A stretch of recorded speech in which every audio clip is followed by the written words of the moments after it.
Boa tarde, galera. Esse é o podcast do PTRJ. Estamos aqui com o João Maurício, presidente do Partido dos Trabalhadores do Rio de Janeiro, mais conhecido como Joãozinho. Joãozinho, muito bom ter você aqui. Dá um oi aí pra galera. Obrigado, gente. Obrigado, Brenda. Obrigado, Bruna. Acho que é um prazer imenso a gente estar aqui estreando esse podcast aqui nosso do PT, né? Nós que queremos construir várias ferramentas de comunicação e eu acho que esse aqui pode ser um instrumento muito bacana para a gente poder conversar sobre o PT, sobre os rumos, sobre a militância, enfim, parabenizar vocês e toda a equipe da Secretaria de Comunicação. Imagina, João, um prazer é todo nosso em ter você aqui hoje. Estou muito feliz, hoje a gente está em casa. A gente separou algumas perguntas para poder fazer para você, mas eu quero que você entenda que a gente está livre para poder conversar, dialogar. E o primeiro ponto que eu quero te perguntar é, você é um quadro jovem, você é um homem jovem, num lugar da presidência do partido, um lugar importante, com uma idade jovem, veio do movimento estudantil.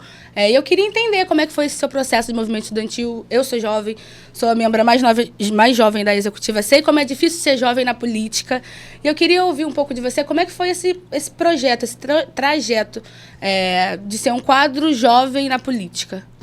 Então, Brenda e Bruna, eu iniciei muito cedo de verdade, porque eu com 14 anos fui eleito presidente da UNES lá em Niterói, que é a União dos Estudantes Secundaristas, e comecei minha militância no movimento estudantil.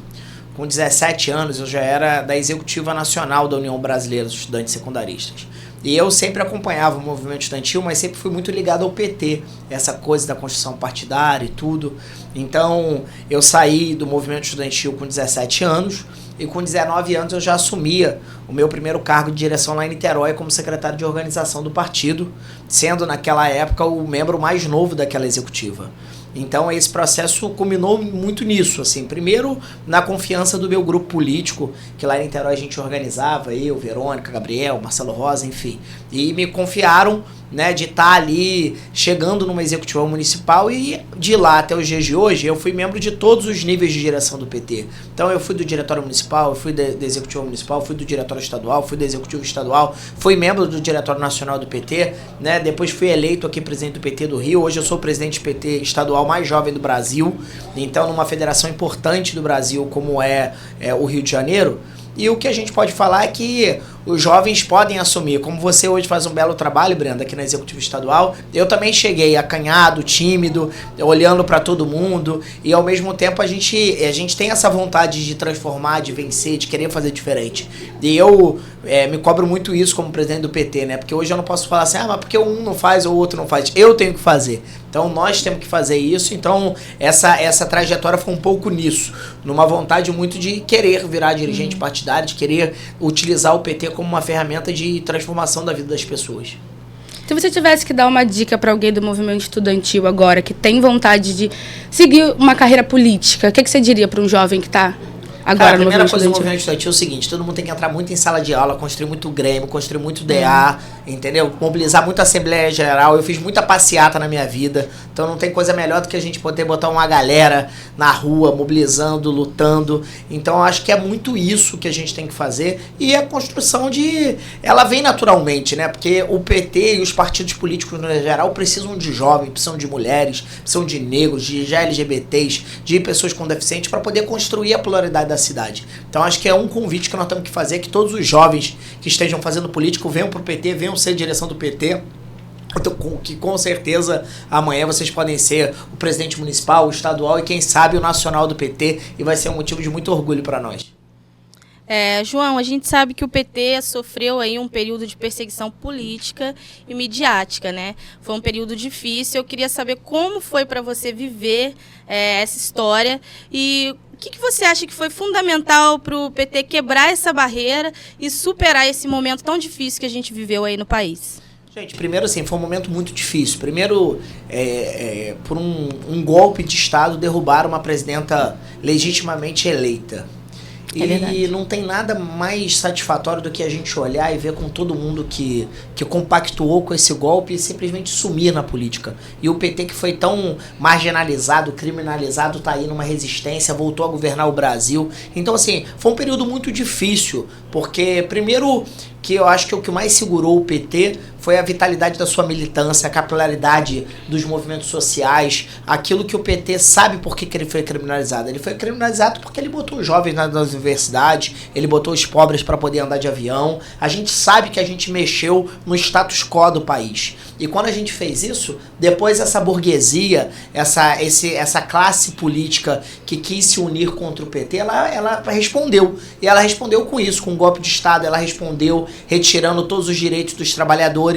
E a gente estava ali, na resistência, primeiro sabendo do que nós fizemos, sabendo com que era o nosso compromisso, tendo um líder político como é o Lula, né, com a capilaridade, com a força, e o povo brasileiro viu.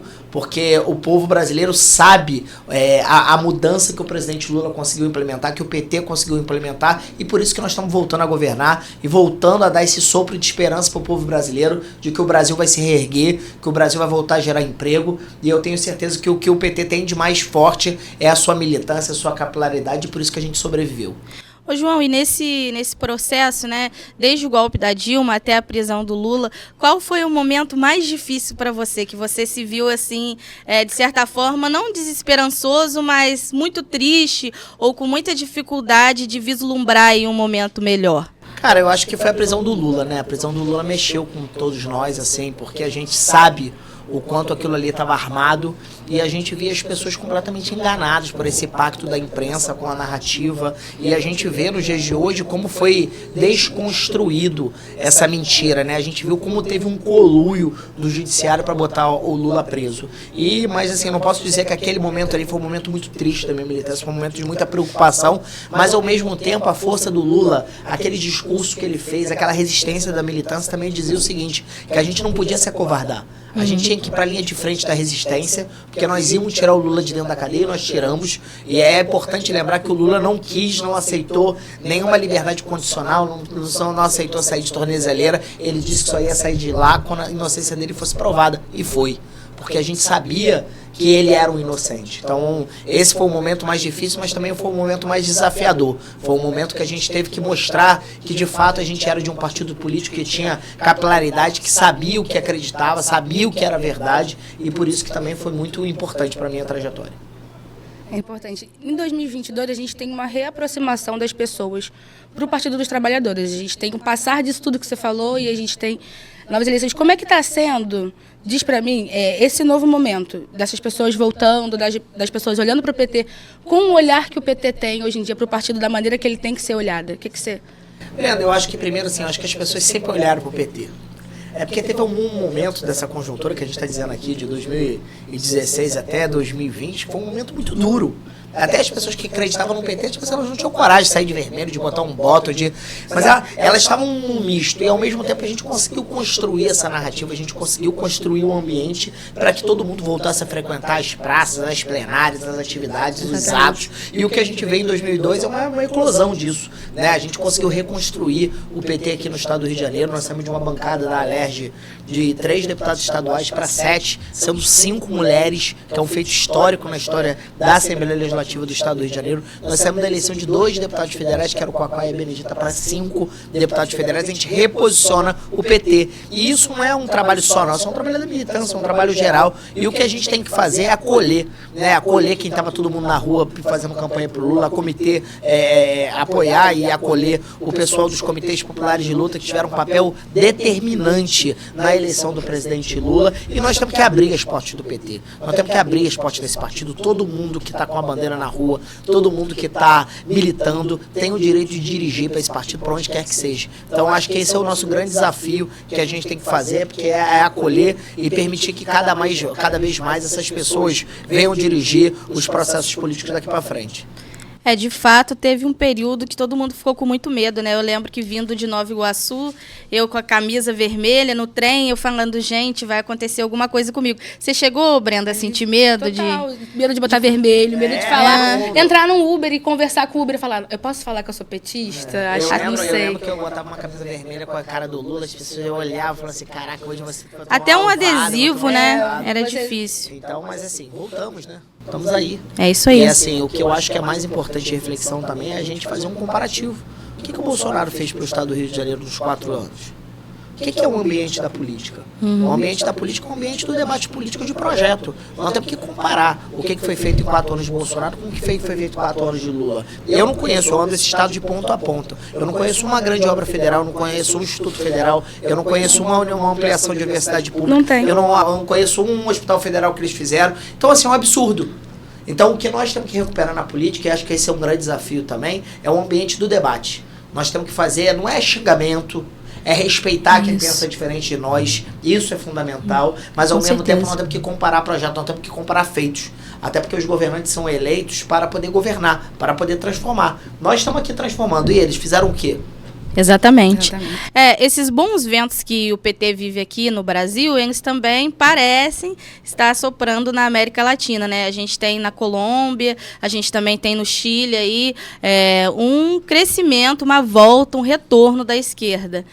Mas, infelizmente, como nem tudo são flores, na Argentina a gente tem aí o tal Bolsonaro argentino, né? E eu queria que você falasse um pouco desse retorno, né, da esquerda na América Latina e falasse também um pouco dessa decadência, né, na Argentina, na América Latina. Como que a gente pode fazer para dar o exemplo do Brasil, né, mostrar o Brasil como um farol para a América Latina aí?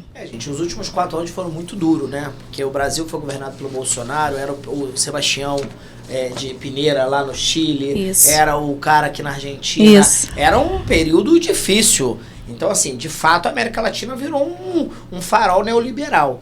O que a gente vê é que a eleição lá do Gabriel Boric, lá no Chile, a eleição do Gustavo. Não é do Gustavo, não, da Argentina, que eu esqueci o nome agora, fugiu, o Alberto Fernandes. O Fernandes. Então, assim, o Gustavo. Então, isso mostra um farol, mas ao mesmo tempo são países importantes, mas não são países que têm um peso político do tamanho do Brasil. A eleição do Lula, ela coroa isso, né? O Lula volta a ser o grande porta-voz da política da América Latina e essa construção da América Latina para o mundo.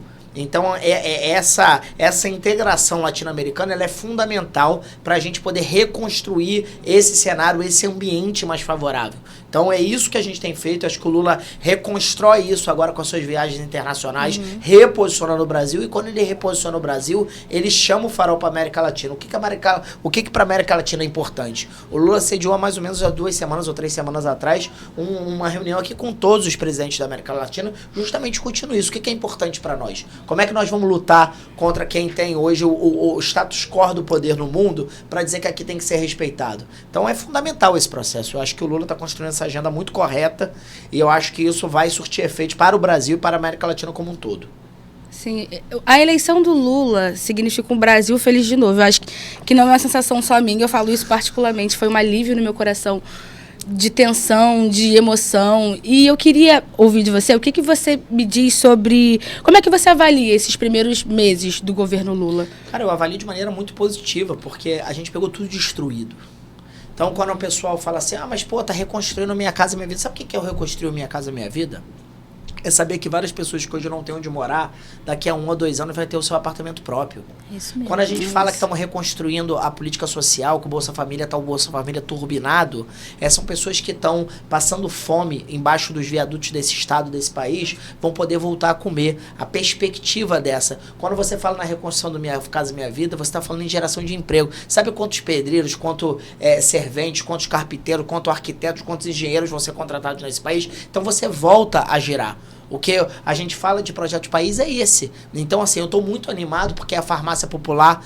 Mas o que é a farmácia popular? Só quem não tem o dinheiro para comprar o remédio sabe a importância daquele remédio estar ali. Só quem sobrevive do Bolsa Família sabe do que é a importância daquele auxílio social. Só quem não tem onde morar e tá vivendo as duras penas, ou na rua, ou na casa dos outros, sabe o que é uma perspectiva de ter um sonho, de ter um apartamento ou uma casa própria, como o programa Minha Casa Minha Vida. E no mais, estamos reconstruindo a política de ciência e tecnologia, a expansão das universidades, apontando das perspectivas dos IFES, travando todos os dinheiros federais para a construção de creche. Quantas mães querem poder sair para trabalhar e não tem onde deixar seus filhos?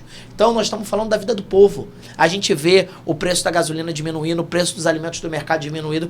Pra gente, tem muita gente, Brena, que não pensa que isso é importante, mas tem muita gente que conta R$1, R$2, R$3. Não tinha cena mais triste que eu via, era chegar no mercado, e eu lembro muito disso, quando eu era criança, a gente chegava no mercado e ficava passando um alimento por vez.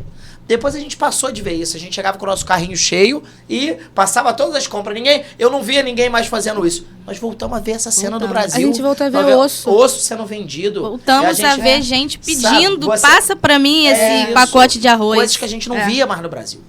Então a gente tem que relembrar disso e saber e fazer um pacto político também, que nós não queremos mais viver isso. Nós não queremos ver essa cena, porque essa cena nos choca, essa cena nos deixa numa sensação de impotência, mas graças a Deus com que nós ganhamos, nós temos um projeto de poder para esse Brasil e nós temos perspectiva de construção. E por isso que eu acho que nós vamos chegar no final do outro com outro Brasil, com outro ânimo, com outra esperança, porque o presidente Lula tem trabalhado muito para isso. É política pública para o povo de verdade.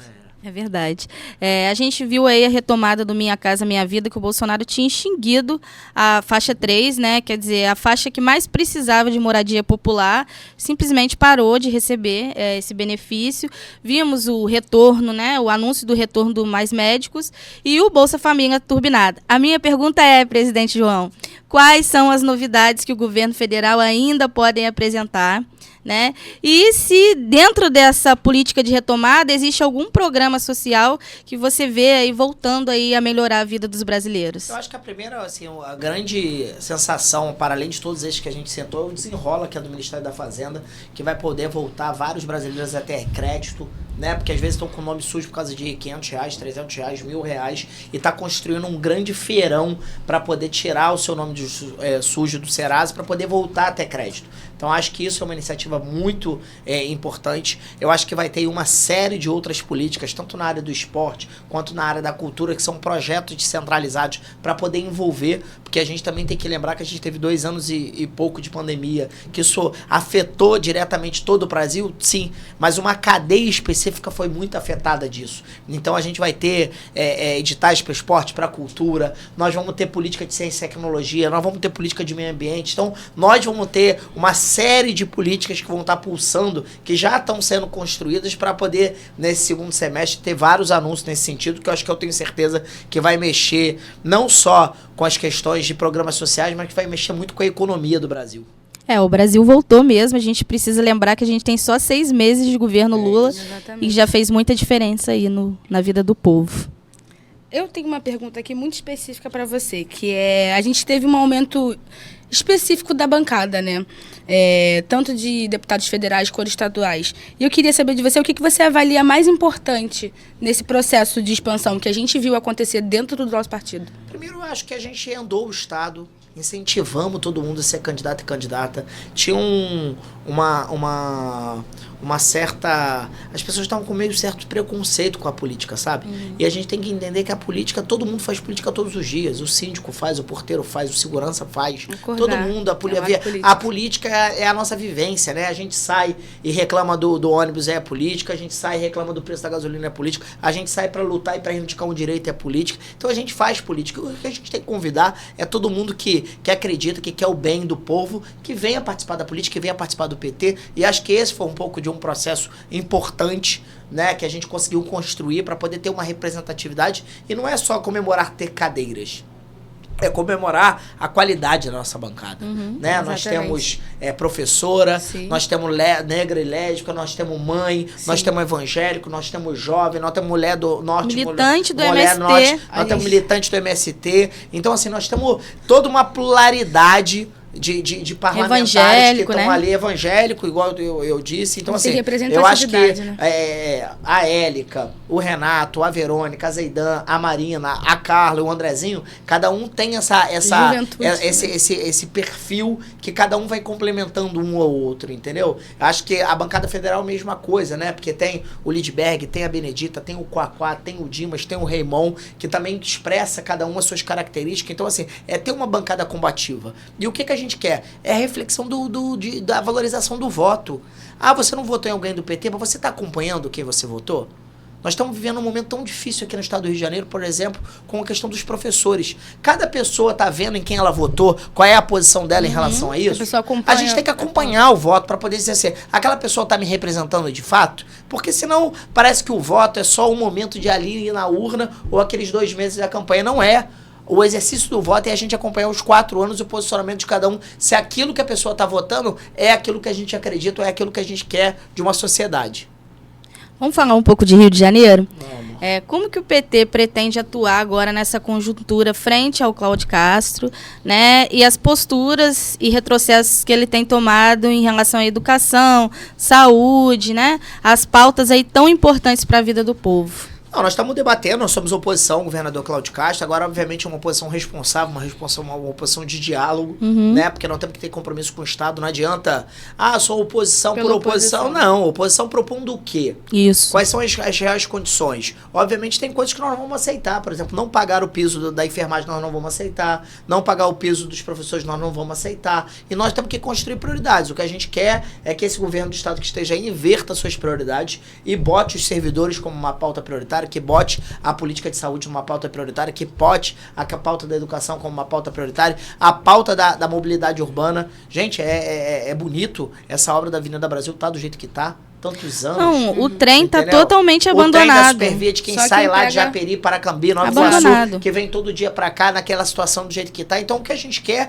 é que de fato olha para a vida do povo, olha para quem sofre de fato isso. E eu acho que a nossa bancada na Alerj e a nossa bancada federal estão muito antenadas com isso para poder debater essas questões.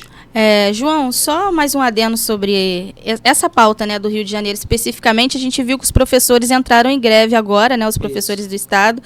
Quais são os próximos passos e como o PT do Rio de Janeiro pretende atuar para ajudar aí os professores a conseguirem essa pauta, né, tão importante, essa conquista, né, que é o piso salarial? Nós estamos com a nossa bancada toda atenta, nossa bancada toda participou de um ato de assembleia, estamos em constante diálogo com a direção do CEP, discutindo os passos em relação a isso. Obviamente tem algumas decisões judiciais que são desfavoráveis a esse movimento, mas nós temos que ver outras maneiras também de reivindicar o que a gente não pode abrir mão do direito. E isso a bancada do PT vai ser intransigente na Assembleia Legislativa, garantindo que os professores tenham o seu direito garantido. Isso aí. João, falando de futuro agora, a gente fez um seminário, um belo seminário aqui no Rio de Janeiro, estadual, onde todo o município do PT participou e esteve aqui junto e pensou em construções para o futuro. Eu queria ouvir de você como tem sido organizar esse processo e que tarefa que você acha mais importante para que os dirigentes cumpram no meio desse processo, para prosseguir o objetivo que a gente teve no seminário. Brenda, o que eu acho que é mais importante é primeiro a gente convidar um monte de gente que está aí, que está fazendo política, que esteve na rua com o presidente Lula, a entrar pro PT, incentivar que todo mundo, os jovens, os negros, LGBTs, o servente, o porteiro, seja candidato a vereador ou vereadora, para a gente poder transformar as câmaras de vereadores. Nós precisamos reconstruir esse ambiente da política, nós precisamos trazer gente jovem, gente preparada, gente potente para poder estar ocupando as câmaras de vereadores, e essa é a grande tarefa de cada dirigente municipal do Partido dos Trabalhadores. Eu estou com muita disposição de andar esse estado inteiro, eu já ando bastante, né, e vou andar cada vez mais fazendo plenária municipal, discutindo, debatendo, mas mais do que isso, nós temos que ter unidade na ação, nós temos que trabalhar, nós temos que organizar. Então assim, nós fizemos aqui um seminário, conforme você falou, muito potente, com a presidenta Gleisi, com o ministro Padilha, com o ministro Márcio Macedo, com a nossa liderança, Marcelo Freixo, com o André Siciliano, com toda a nossa bancada federal, estadual. Então tá todo mundo muito disposto a isso, a reconstruir, não só o PT como a esquerda, né? Não tem gente só boa só no PT, tem gente boa em outros partidos políticos, é importante ser dito isso. O compromisso que a gente tem é mudar com a política e mudar, obviamente, com todos aqueles que pensam próximo e parecido com a gente. Vamos falar um pouquinho de Maricá? Então, Maricá se tornou uma referência no estado do Rio de Janeiro. Aqui, na minha cabeça, passaporte universitário, os vermelhinhos, o pátio, o programa Habitar. São muitos avanços, incontáveis benefícios para a população lá do município. E aí a pergunta que fica quais os projetos que o PT e suas lideranças têm para implantar esses benefícios, esses avanços em outros municípios do estado?